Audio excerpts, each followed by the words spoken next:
Flyers retire Hall of Fame center Eric Lindros No. 88.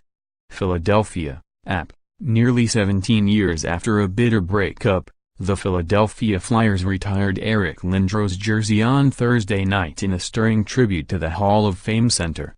No. 88 was raised to the rafters of Wells Fargo Center, a facility Lindros helped open in 1996, before the Flyers played his hometown Toronto Maple Leafs. "Very blessed that I could have played in Philadelphia," Lindros said as the crowd roared. Combining size, skill and strength, the 6'4" Lindros averaged a franchise record 1.35 points per game in Philadelphia from 1992-2000. Lindros won the Hart Trophy as league MVP in 1995 after leading the NHL with 70 points in the lockout-shortened season. He helped the Flyers to the Stanley Cup Final 2 years later, where they were swept by Detroit. "These are one of those days you take for the rest of your life. It's a special moment," Lindros said before the ceremony. "You feel lucky."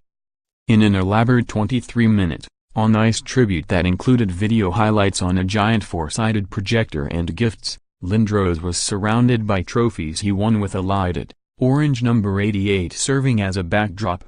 Orange and black souvenir t-shirts were placed on seats so fans on both sides of the ice traced out the No. 88 in black. His number was painted into the ice behind both goals and banners that included "There's only 188 inches" hung from the upper deck. Lindros, 44, became the sixth Flyers player to have his number retired, joining Bernie Parent, 1, Mark Howe, 2, Barry Ashby, 4, Bill Barber, 7, and Bobby Clarke, 16. It was a feud with Clarke, then the Flyers' general manager, that led to his ugly exit from Philadelphia. It stemmed mostly from the treatment Lindros received for a number of concussions and a collapsed lung, with his parents often criticizing the Flyers' medical team. After a shoulder-to-jaw hit by New Jersey's Scott Stevens in the 2000 playoffs, Lindros missed all of the 2001 season because of post-concussion issues and a contract dispute with Clarke. His trade demand was granted in August 2001 when he was sent to the New York Rangers. He later played for Toronto and Dallas before retiring in 2007, finishing with 372 goals and 865 points in 760 games. Lindros was asked if back in 2001 he could have envisioned his number being retired in Philly. "No, you?" Lindros said, drawing laughter. "No, what happened, it was no doubt difficult and frustrating." Lindros, Clarke and the Flyers eventually patched things up with the help of Flyers president Paul Holmgren. Lindros appeared at an outdoor alumni game in Philadelphia in 2012. And Clarke pushed for Lindros' 2016 induction into the Hockey Hall of Fame while serving on the selection committee. "It was great for Bob to say what he did. It was special," Lindros said. "We disagreed on some things, no doubt, but when it came down to hockey and if winning is it, I can't question Bob and his desire."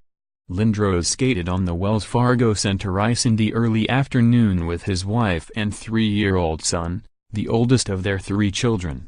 Lindros' parents, Carl and Bonnie, attended the ceremony, along with his sister and brother Brett, who spent 2 seasons with the New York Islanders before a concussion ended his career in 1996. Lindros has become a vocal advocate for concussion awareness and research. "No, we're nowhere near where we need to be," he said. "And a lot of it stems from the research dollars."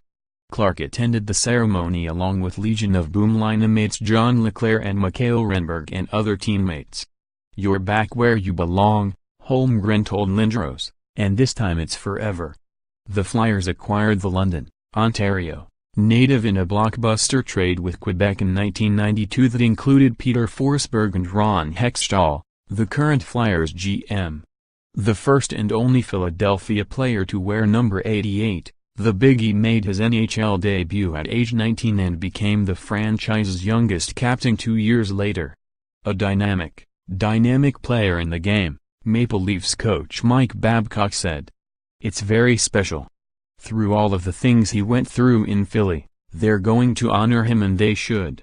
For more app NHL coverage, https://upnews.com/tag/NH Lucky